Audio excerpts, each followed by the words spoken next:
প্রতি নিঃশ্বাসে নাম তোমার লিখা আমার মনের ভেতরে পুরো দুনিয়া জ্বালিয়ে দেব। হ্যাঁ সারাদিন গেল কি কইলাম না মাল বল কি মারা খাবে কি দেয়া আরে কইতেছে না রে যেদিন গেলাইছে ওই যে বেড়া শোনাইতেছে ওই বেড়া শোনাইতেছে রাইতর দেখতে আসবে না বাড়ির ভিতরে ঢুকে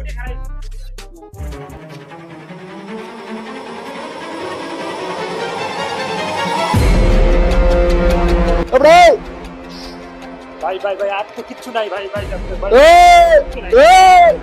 নাই ভাই আমার মনির মাল দে দে কিরে বেটা তোর খরাত করতে শুনি আর কি এরকম করে নি ভাই ভাই ভদ্রভাবে কইতে ভাই বড় সুবিধা হইছে ভাই ও বরবাদ না সাকিব খানের পাইন মারছিস না বরবাদ এরকম করবে না ভদ্রভাবে করতে হবে